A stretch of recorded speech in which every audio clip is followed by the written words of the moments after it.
Okay.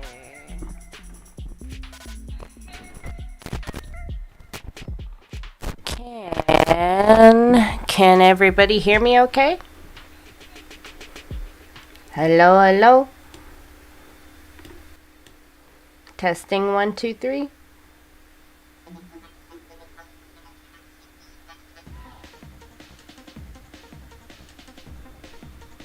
Testing 1, 2, 3.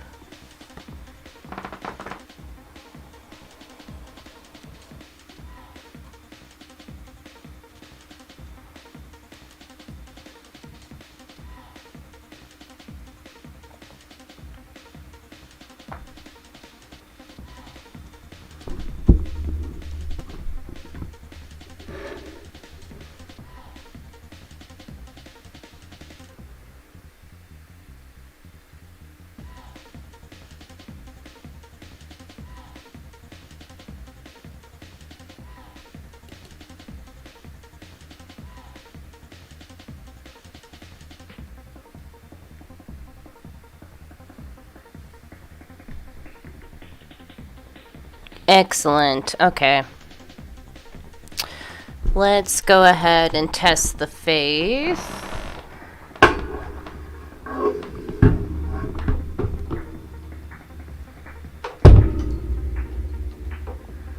Don't mind the noise.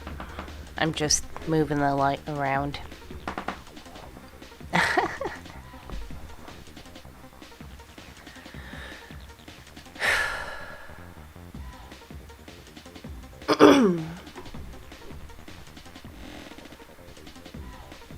Okay, we're gonna do face in 3, 2, and 1. Okay, thank you. Thank you all for coming today.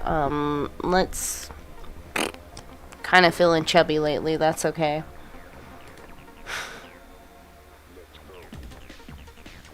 Let's do a little configuration.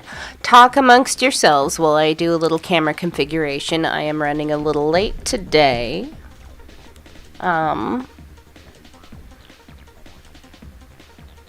I was a little short-handed today, and I've been running around doing like so many different things. It's crazy. I almost canceled today, in fact. Let's see, properties.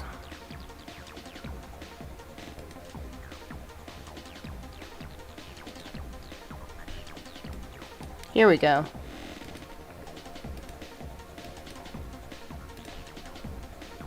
Oh, much better. Darker, better. I like that much better. Less whitewashed.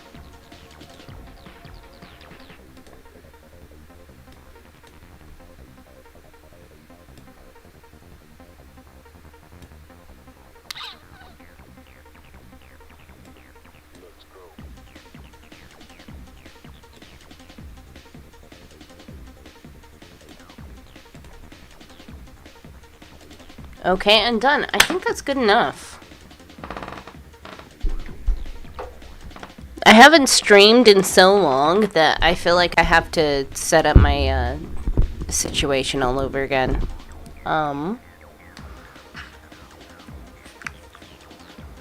My horns glow. Thank you. They should. So today is, or tonight, I should say, is Friday Night Chat. And in this instance, this live stream is open up to any subject. It's sort of off the rails. There's not really much planned, but I do have something in my back pocket. And what I have in my back pocket is a YouTube channel that I'm contemplating on reviewing. But I want to do it respectfully, even though there's not a very good reputation surrounding this certain YouTube channel. But before we get into that, I would like to just take a moment and say hello to everybody and give a moment for everybody to come in.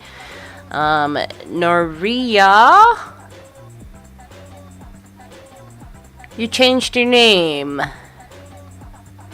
Bree. It's usually Bree, right? I apologize if I'm wrong. Hello, Eve. Hello, Randall. Hello, Epsilon Blue Monad. Thank you so much for joining me. Hello, hello, hello, Kim Drew.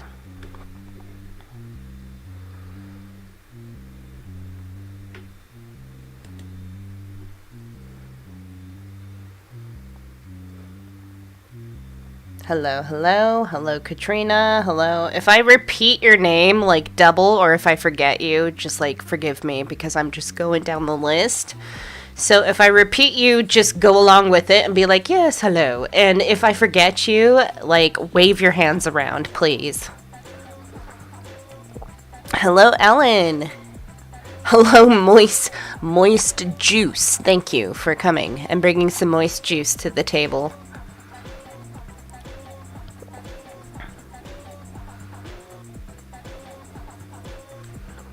Yeah, so Fridays are kind of just nonchalant, but I do take the live stream and edit it later. And in fact, I think I'm going to start taking the streams down and editing them and then re-uploading them later.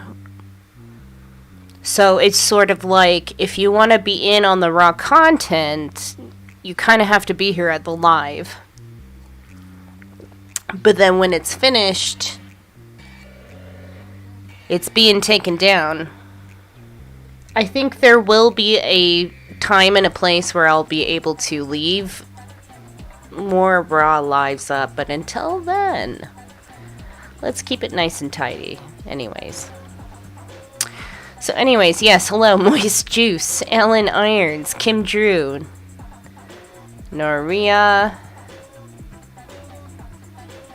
Yes, okay, thank you for confirming. Hello, Melinda Mayhem. Thank you so much for joining. Good to see you. I know it's been a while and I've skipped a couple of weeks of Monday Monad, but, you know, the end of the year is always a crazy hectic time, and I planned to do well and be consistent, but so many things just threw in a curveball, so I'm just doing the best I can, and I'm excited to get back to work. So I would like to provide some Hyperion commentary, or at least commentary from a Hyperion perspective on a certain YouTube channel.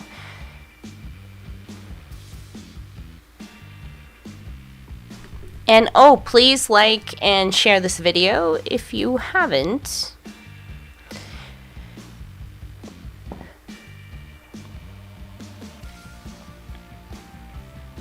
I'm going to get into explaining more detail on what specific YouTube video I'm going to provide commentary on, but for now, I'm just gonna chill for just for a few minutes.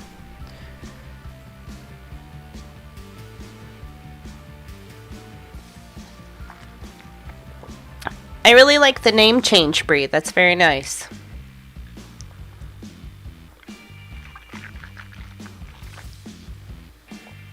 Oh, thank you, Alan. I appreciate that. I didn't do any screen testing. I just kind of popped the camera on, hoping the lighting would be good enough.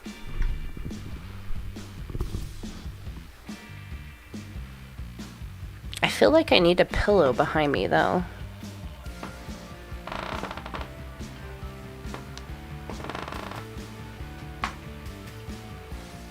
Oh no, everything's gonna fall down.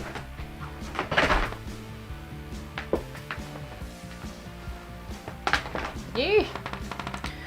You know what? In discovering, like, trying to pull a pillow from my bed over here, I just discovered my laptop's not plugged in, so it's a good thing I freaking discovered that.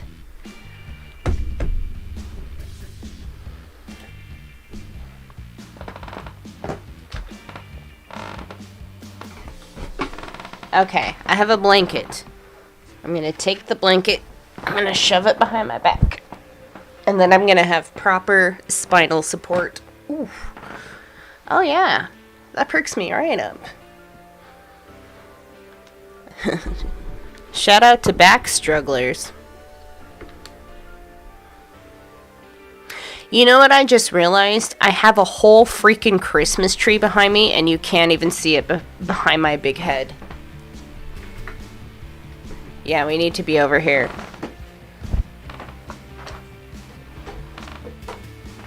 Like, I dragged a whole Christmas tree in here. And I can't even, like, see it. Where's the Christmas tree?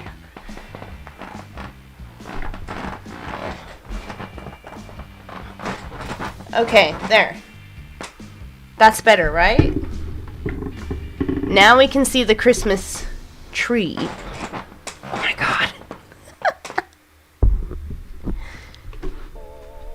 There we go. Tree. I have a Christmas tree behind me. Would you like to see my favorite ornament on this tree? It's actually quite hilarious. I don't understand how this is, like, family friendly. But I have this Santa Claus here. And if you notice, this Santa Claus has something dangling from a certain area. If you know what I mean. And then it's like, okay, I'm like, my mind's starting to go to a certain place with the Santa Claus. And then you take this little ball, and really it should be two, and you pull it, and it does this. It is the silliest, most ridiculous thing.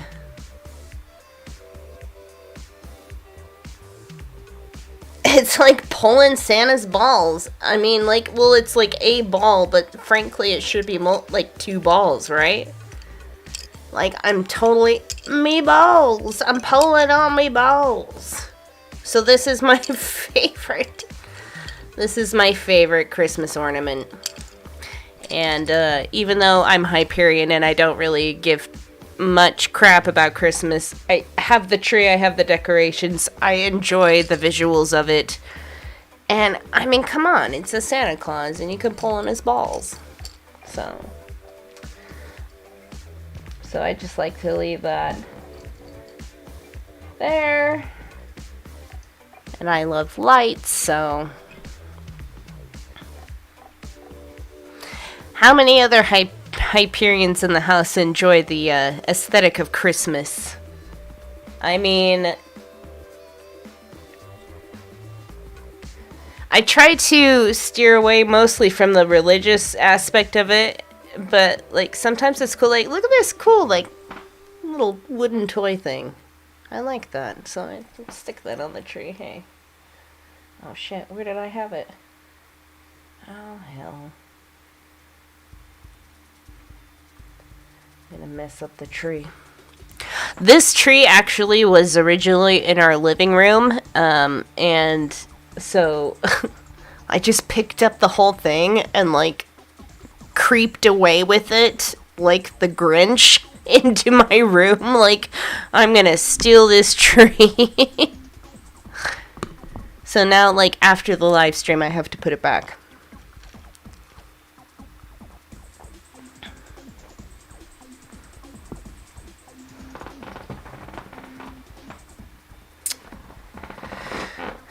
Kim Drew says, a little bit, but it also triggers my RTS some. Yeah, so it's so weird because it's like there's a lot of religious association with the end of the year. And it's really hard as a Hyperion to sort of deal with it. Honestly, like, I want to come up with something more, like, elaborate to say on that. But, like, frankly, it's just a matter of dealing with it. So, I am not a proponent of constantly, like, supporting and embellishing the religious aspect of Christmas. However, there are some just plain aesthetics of it that amuse me. What doesn't amuse me, though, which I think is a big topic at this time of year, is capitalism. Because, and it's so funny, I'm trying to separate the religious component of Christmas from capitalism, and it gets harder and harder every time. And I think even people who are religious, there are some of them that don't like being associated with capitalism in that sense, but unfortunately, I feel like it's so embedded that it's almost unavoidable. So it's almost like a game as a Hyperion at the end of the year to sort of like how much can I tolerate and how much do I really need to avoid? Is there a middle ground? Oh my goodness. Is there a middle, especially with family? Okay, so let me ask you all this. How many of you have to do or have to be with family this Christmas? Like during Christmas, Christmas Eve, and all that stuff. So, like, how many of you have to be in a family situation where you're surrounded by family and you're Hyperion and they are not? Let's talk about that.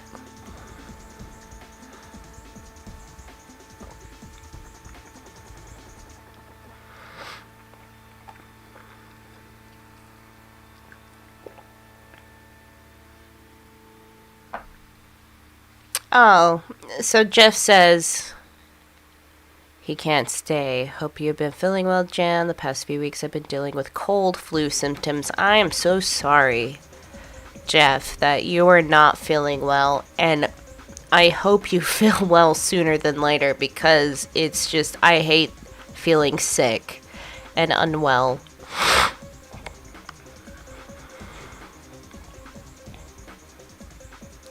Oh, so Kim Drew says, I have to do family, and they are all still practicing Catholic. And then Noria, am I pronouncing that right? Noria? Is that right? Says, no, I can always choose. Some people can't. Let's see. Epsilon Blue Monad says, nah, I got nobody but my uncle who doesn't care about Christmas stuff, but we're best friends and stuff, so we will try to visit and get drunk together. Alan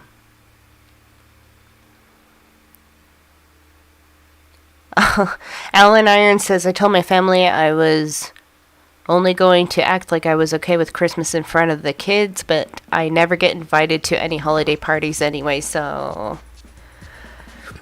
Yeah, a lot of people, a lot of Hyperions kind of get, trapped up into Christmas.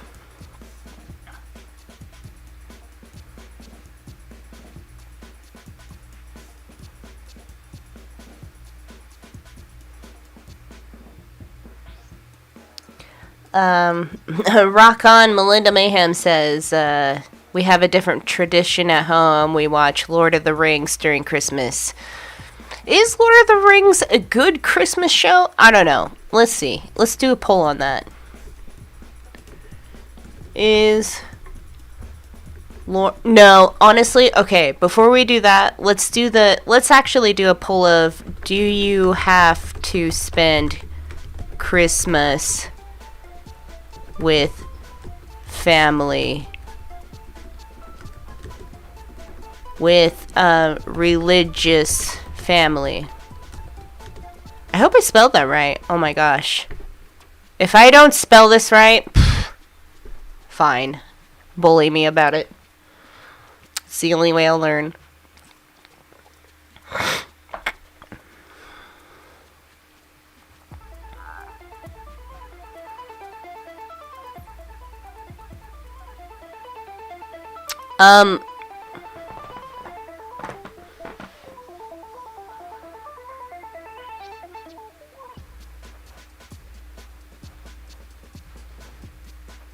So, for those who have to spend Christmas with family, do you feel compelled, or do you feel a desire, or do you want to introduce or talk about hyperianism to them? Or maybe there's certain family members where you wouldn't bring that up with, but perhaps there's some family members that you would. Like maybe you have a cool cousin who's down with it.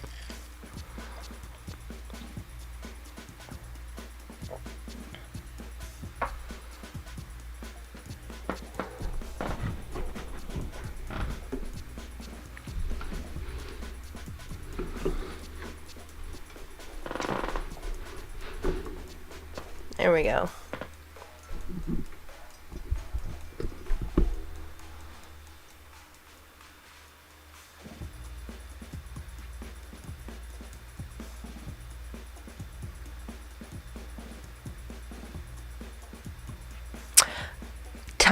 Okay, so I hate capitalism, and I definitely, if there's anything I could sit and rant about, it's retail work during the Christmas season.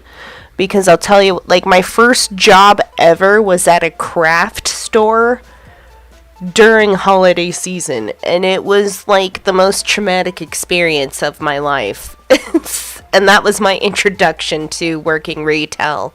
But getting time and a half is definitely, something to at least somewhat feel good. A time and a half, at least you get that, because I've worked plenty of retail nights of Christmas and not getting time and a half. Harry Potter. Is Harry Potter a good Christmas movie? There's so many controversial things going on with Harry Potter and the creator of, so I don't know about talking about Harry Potter right now. It's kind of bad timing. There's some more things reveling up about that. In case anybody doesn't know, J.K. Rowling, the creator of Harry Potter, the writer of the books, is in some hot water for some seriously anti-trans rhetoric. And it's not just, like, debatable. It's just ultimately, rationally terrible. Like, she's got no ground at all. And that's like a whole other like subject I could get into right now, how J.K. Rowling is treating the trans community at the moment by villainizing them in the most ridiculous and irrational ways.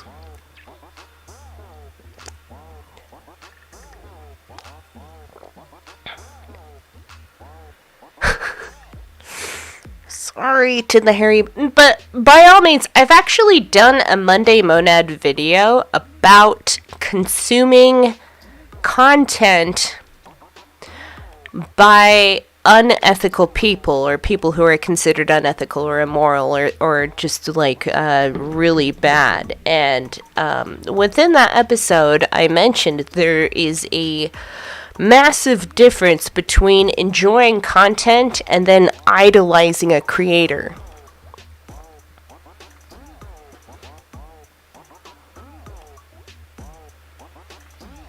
But yes, J.K. Rowling is very vehemently anti-trans to a very concerning point. Very concerning point where she's actually doing some damage there.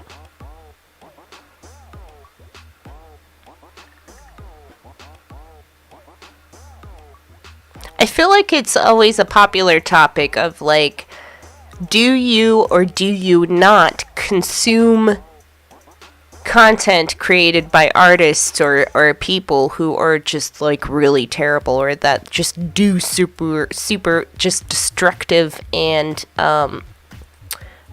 kind of just bad things. I like this ginger peach.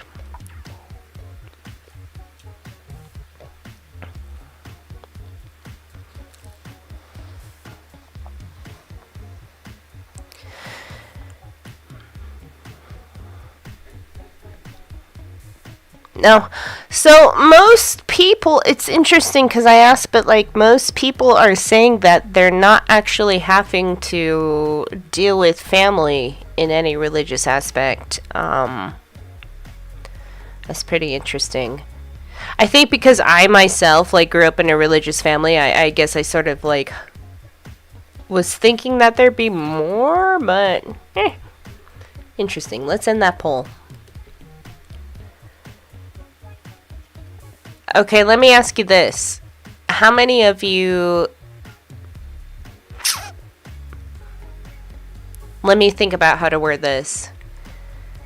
How many of you put a lot of effort into being able not to be involved in religious things? Does that make sense? Like, for those of you that say, no, I don't have to do that, like, did it take a while for you to get there? Was it something that you really had to work at? Or was it just something that kind of, like, disintegrated away? Like, you just kind of faded away from the traditions and the normal, like, religious affairs of your family? Or was it like a fight? Like, was it like a battle and then finally, like, your family gave up and you came to a middle ground? Because that's kind of where I'm going with this subject, is the middle ground. Like, do you, as a Hyperion, like, actually come to a middle ground with your religious family?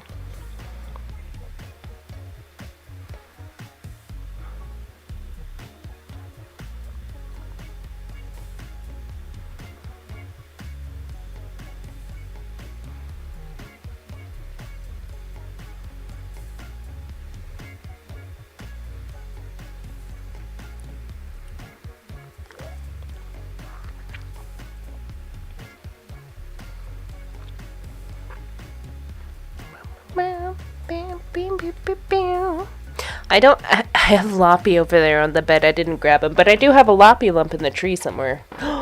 Where did it go? Oh no. I think it fell out. Ouch. Crappy. Okay, sorry.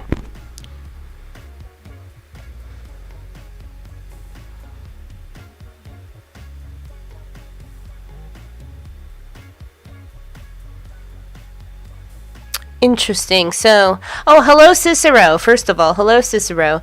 And then Cicero shares, I stopped talking to my family for a few years, and they know I'm not religious, but I think now they're just glad to reunite, even if I'm not not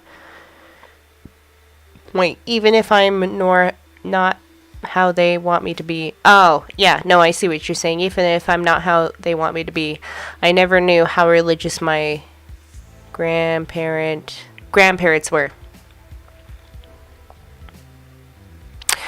See, me personally, I have gone completely no contact with my family. I have completely written them off. I still talk about them in past tense.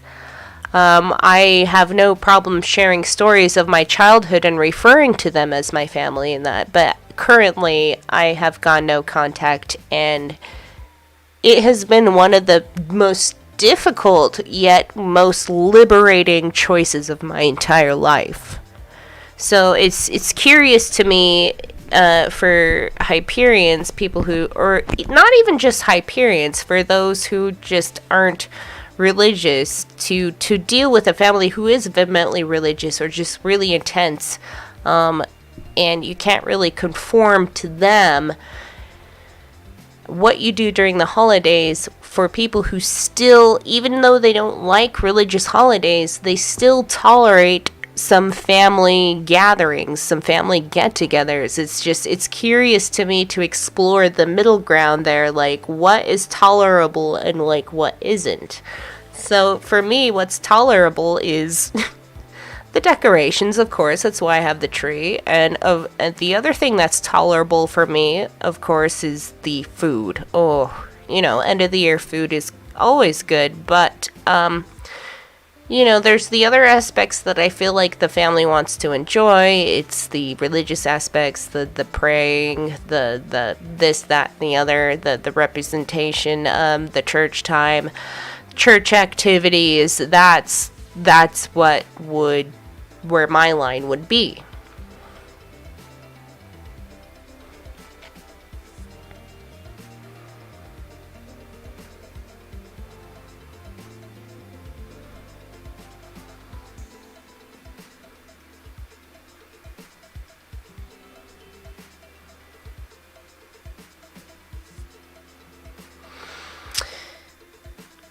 I think middle ground is important to find if you're still in communication with your family and you still participate with your family in the end of the year activities. But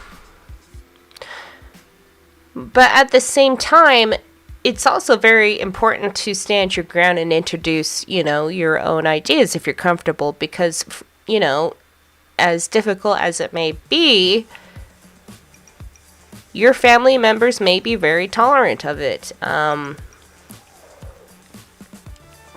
very open to it. But how do you know unless you try? And maybe some family members will be more open to it and others won't, and that's fine. I think when it comes to Hyperion, like having full Hyperion families, it's going to come in generations. So I feel like we are going to have some Hyperions who have children who are raised Hyperion, and then they have children who are raised Hyperion, and then so on and so forth. And that's when things are going to get really interesting. I like contemplating and conceiving of a future where Hyperionism is very well implemented and it is generations into it. But it's always a tedious thing where you must be an advocate and a proponent and a representative of Hyperionism, but at the same time, we're not there in the new... I mean, this is the new world. We're bringing it here, but it's not like a perfect Hyperion world right now. It's not. Obviously not. We got a lot of work to do in our movement. So I think it's good to sit and have discussions about having middle ground with people who just really aren't ready for a lot of the Hyperion concepts that are introduced.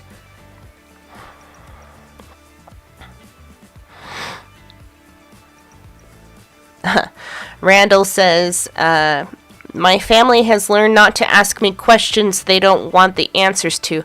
Would you mind giving us some examples of that? Because I'm kind of interested.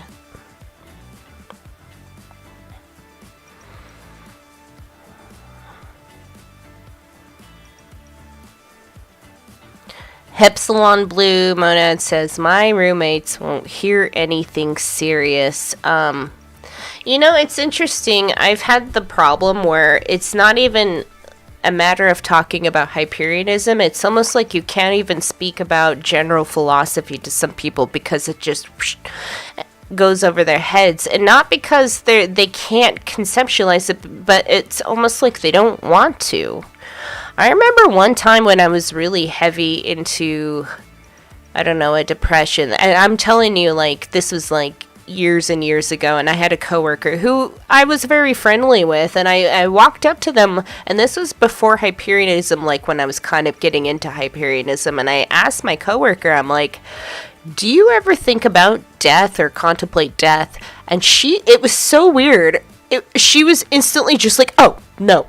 Like, almost like brushing it away, and then she just kind of talked about how she had family members die before, and she just doesn't contemplate it whatsoever. But then at the time I was rather obsessed with it, so it was kind of strange to me, like, and I would bring it up with multiple other people around my life.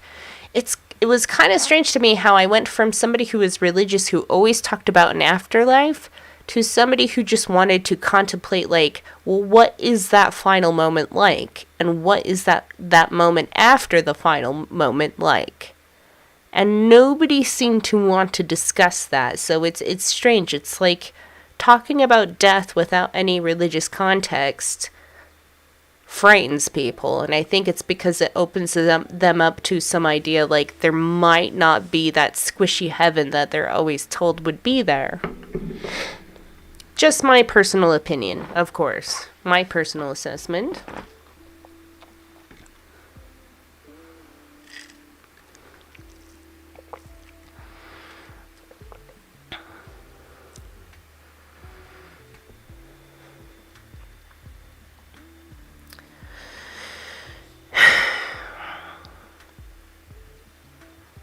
People don't want to think for some reason. Yeah. says Kim Drew.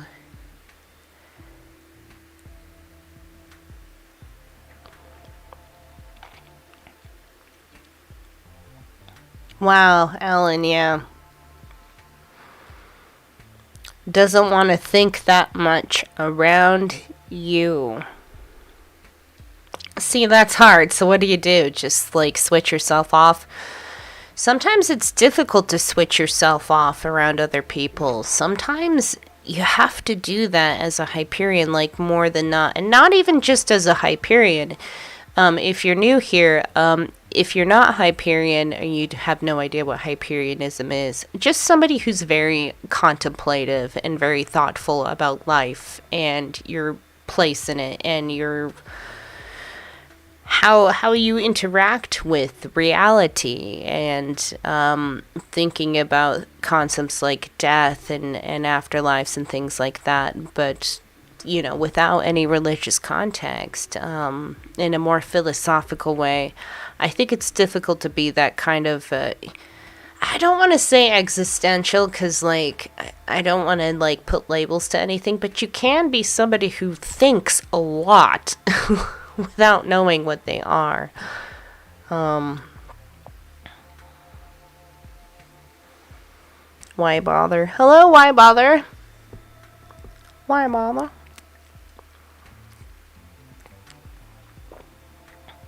So thank you so much, you all, for joining this is just Friday night chat. We don't have to have any specific topic.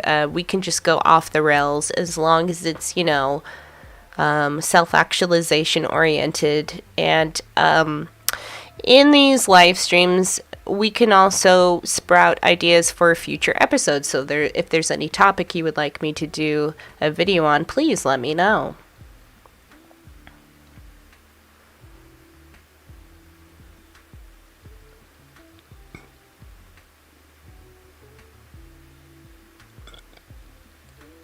Sorry.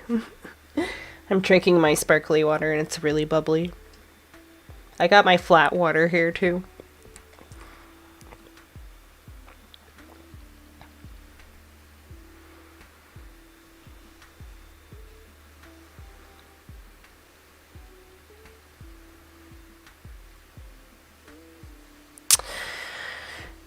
Interesting. So I'm reading Alan's comments as saying, like, Alan told his father, I hope you know how bad that hurts, because you'll never know. Yeah, see, that's the difficult thing. I think that's kind of the conclusion I came with my family, why I finally went no contact.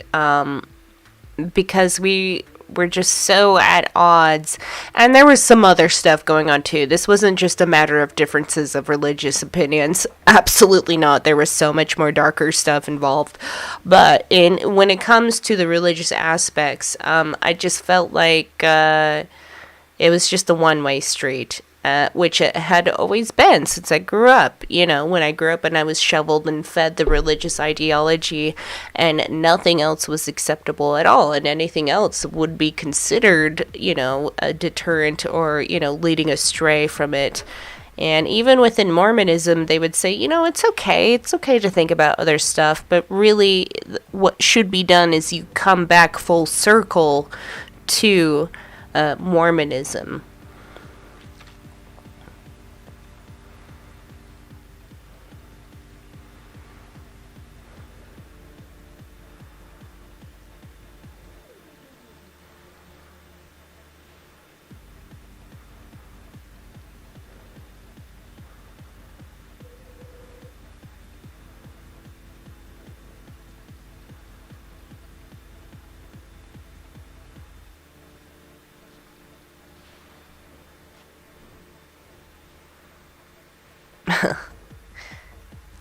Hate the sin, not the sinner. You know, that's a two-way street, being a Hyperion. Hate the religion, not the religious. But then, a lot of religious ideologies, mostly mainstream religion, takes reign over the governing of rules that, you know, determine how people should how society is. So, I mean, a lot of religion mainstream religion backs up laws that are determined to govern, like, what women do with their bodies, what trans people do with their bodies. These are just examples.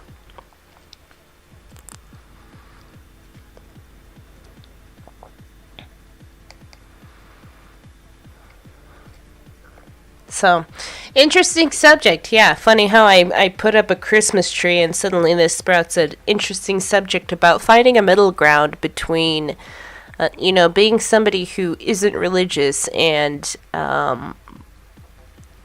having a family that is religious, having a family with traditions. What do you tolerate? What don't you tolerate? Like, when do you insert yourself? When don't you insert yourself into conversations?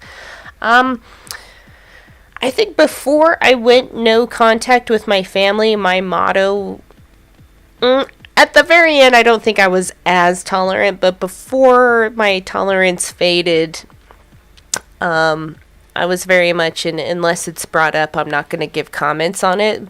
But my family definitely would bring up issues like, they were very homophobic.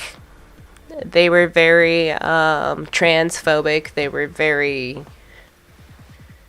They would not like to admit this, but very racist as well. So, I mean, these subjects and these issues came up plenty in several different ways. So, it just kind of like got more and more to a point where as a Hyperion, I just couldn't tolerate the amount of it, and it just kind of like surfaced and then dropped, and I just I went no contact. But again, there was a lot more stuff deeper to that, a lot more dark stuff to that was going on within my family. So it wasn't just a matter of political or religious differences. Oh, thank you so much, Cicero. That makes me feel good. I haven't been online for a while. I've been very missing in action this month. I'm in a space where I've just begun my transition as a trans person. So, right now, I'm 1 week on testosterone, and I'm actually I was supposed to have a doctor's appointment today, but it got rescheduled for Monday, where I'm getting my letter of recommendation for my chest augmentation, so my avatar will match my monad much better, the way my monad desires to present itself in this holos, which is a very interesting subject. And I've debated highly whether I would or would not start getting into trans issues, because frankly, in the beginning, I'm just kind of scared and tedious about it, because I'm just trying to go through the steps and get what I need to get to, be healthy. But at the same time, I'm Hyperion, and I make Monday Monad, and I make content, and I always love to talk about philosophical and controversial things. And in today's age, being trans is a hot tamale of conversations. So there's a part of me that's do I take on that? Do I take on all of the arguments and start getting on the team and on the battlegrounds and on the front lines of trans things? Because there's really not many trans people on YouTube. There really isn't. I am subscribed to some trans people on YouTube that are very wonderful, intelligent people, and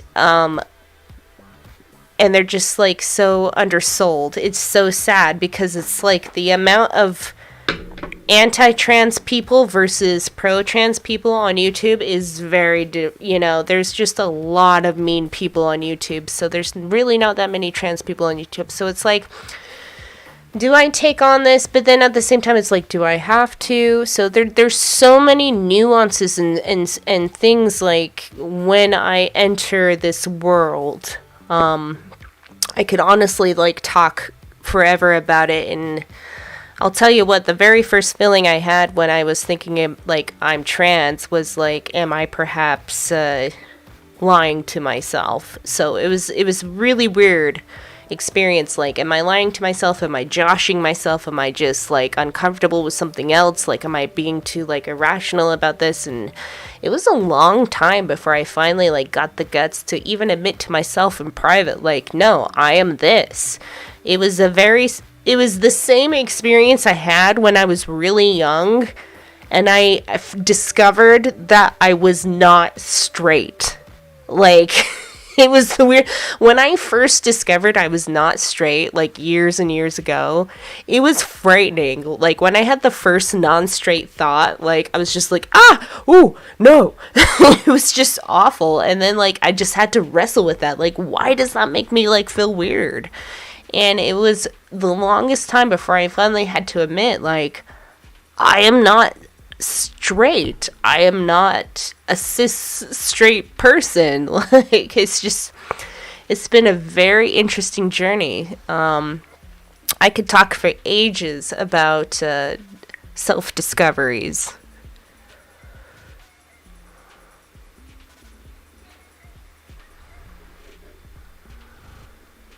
Oh. Thank you so much.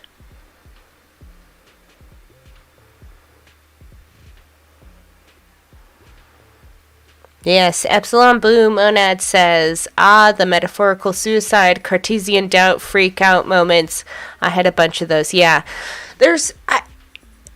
Before, like, forever, like, I want to say forever, but it's like just a few years. Like, when I first started, like, having these moments, they're, like, very frightening, but now they're still very frightening. I just think I'm better able to, like, face them, like, I'm so scared about this thought that I have about myself. Why?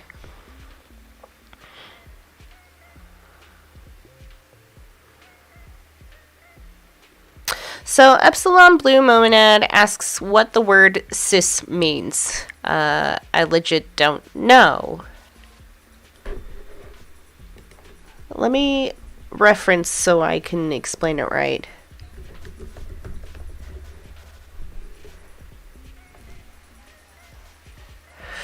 So what cis means is that you relate and very much identify with the gender expression that corresponds with your birth sex. And I'm like kind of already reading the dictionary thing right in front of me. I'm not like...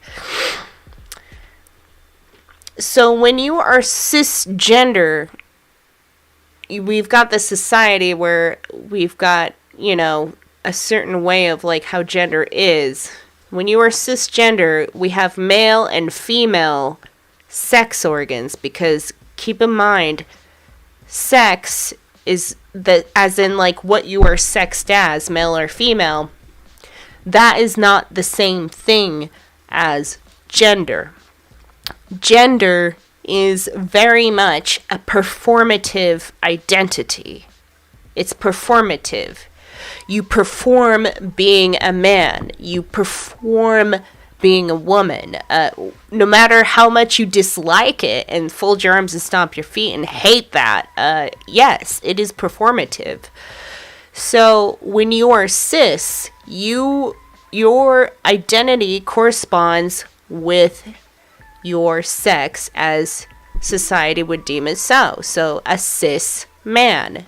So if you are identify as a man and you have male genitalia, your sex is male, then you are cis. Your identity corresponds with your sex. If your identity does not correspond with your sex, then you are trans.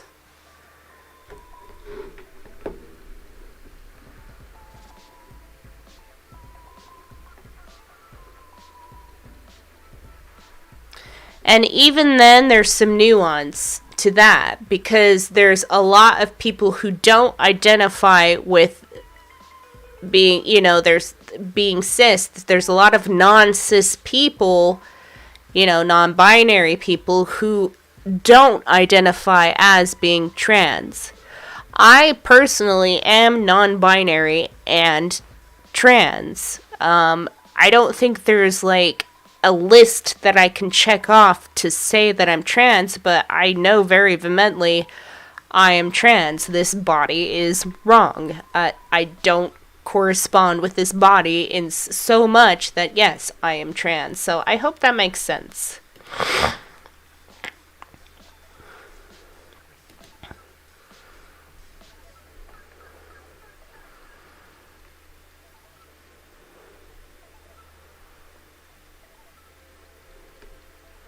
Oh, no, Alan, don't feel bad. If anybody is brand new to this information about J.K. Rowling being very anti-trans, don't, I mean, I want to say don't worry, but like, I've already been through all the feelings and the emotions, but there is really good, trans people out there. There's a trans woman specifically, her name is Jessie Gender, and she is like, one of my favorite YouTubers, like my trans fairy godmother, essentially. And she does wonderful videos and pieces, dissecting and pulling apart, like, things that J.K. Rowling says, and, bringing to light what is truth and what is not truth, and being very specific about not attacking J.K. Rowling, but definitely shaming her. There's a difference between shaming somebody for their ideas. You need to shame bad ideas. You need to shame irrationality, but never violently attack somebody. But unfortunately, J.K. Rowling has this narrative where trans women especially are just deceptive and dangerous and violent, and she's so good at carefully entrapping and pulling people into this idea to the point where if you argue against her points, it makes you look like you're pro-rapist, and it's just it's massive insanity with the logic that J.K. Rowling is coming out with. But when these things happen, we need to think about it rationally. We need to not like react first of all with our emotions, but it's just like I said, bad ideas need to be shamed. Absolutely. They need to be criticized, critiqued, and shamed, but never attack somebody.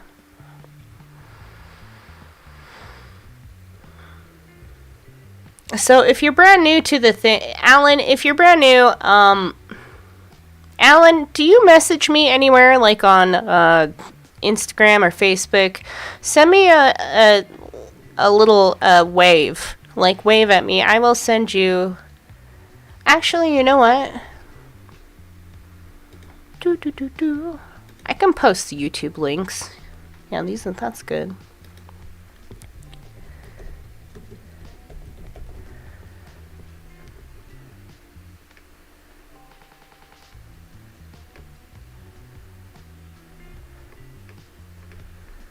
So, let me share this person, this lovely woman.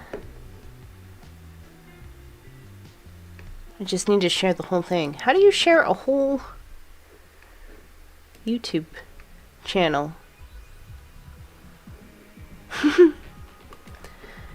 Okay. Wait. No. Okay, everybody go subscribe to this channel because I love this woman and they are just so fantastically creative and they are like a big hero of mine, and I've actually had the privilege and the fucking joy and the amazing experience of having this woman in my home for dinner like I think like at this point like 3 years ago or something, but Jessie Gender was actually came over to my place for dinner. Not that like for me specifically, they were like friends of mine, and it was just amazing. Very wonderful. And I just love the content she creates. It just blows my mind, and it just pulls my heartstrings and like gets me fascinated and gets me thinking too. But she does do a few videos on J.K. Rowling and how she dissects what J.K. Rowling says is really impressive to me. I'm actually a patron of Jessie Gender.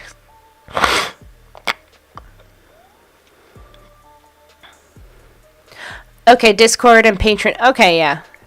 Well, I already got the link up, so we're good. But definitely, Alan, check out Jessie Gender. Check out her videos on J.K. Rowling, because it's just fantastic. Love it so much.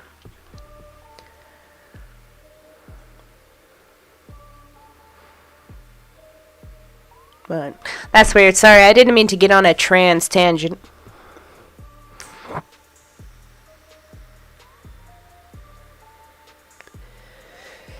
I guess because it's like the biggest thing going on in my life right now, I feel very passionate about it.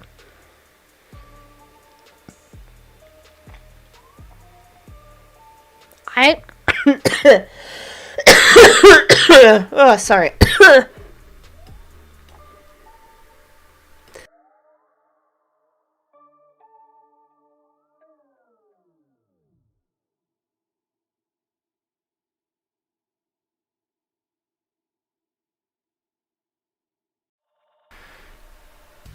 So,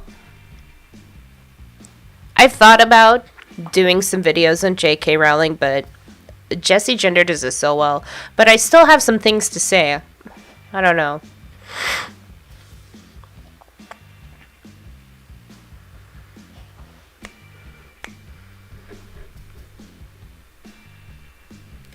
Anyways, if you notice, I'm streaming from my bedroom again, because I tried streaming from my living room, but it's like the furthest corner away from the modem that it just like the internet cuts out, because actually the modem and the hookup for the internet is directly in my bedroom.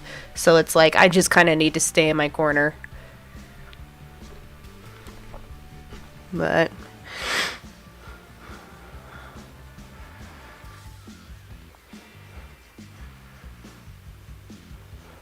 yes, please follow Jessie Gender. Jessie Gender is not Hyperion, but Jessie Gender is so grounded in logic and reason. It's almost kind of like she is, without saying so. But anyways, I love you all. I kind of wanted to get into reviewing this YouTube video, but I think maybe I'm going to save it for a video.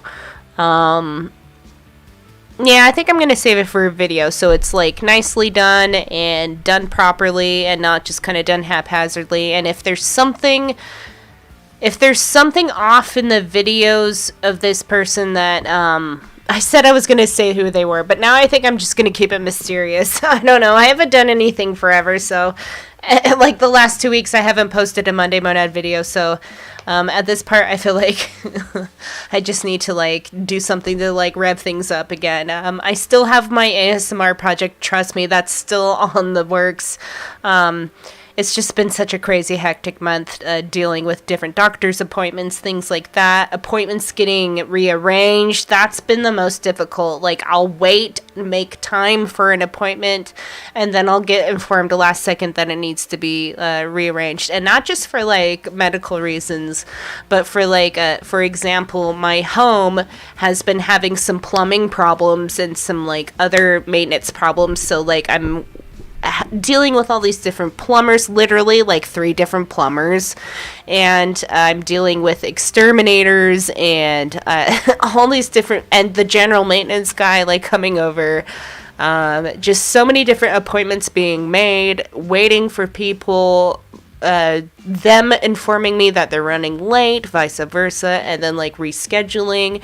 It's like a mad circus in my house of me just like sitting around waiting and then like dealing with stuff on the fly and then like having to change. So I feel like I've literally been robbed of my time and my ability to maintain a consistent schedule.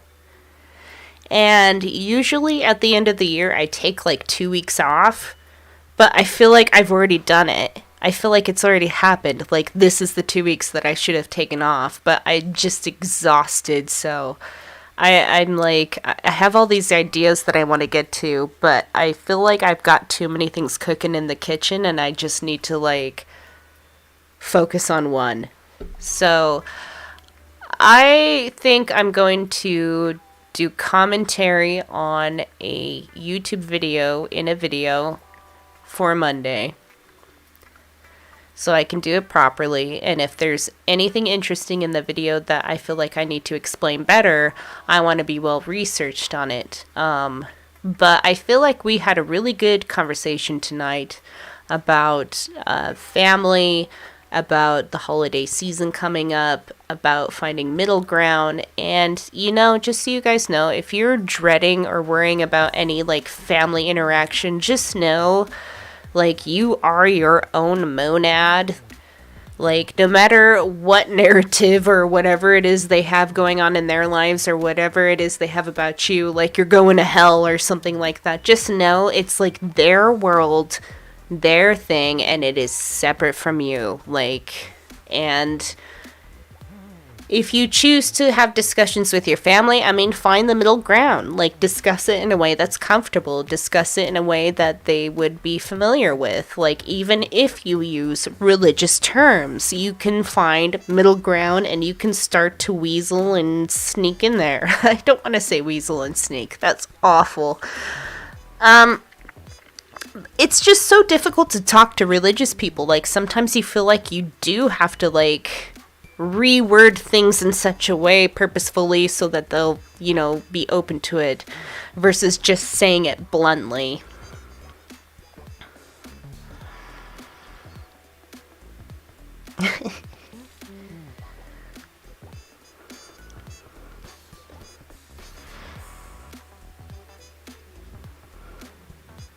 Anyways, thank you all for joining me tonight. It was just a general chat. I had a good time and look forward to the video on Monday in which I will be giving commentary on The Water Channel.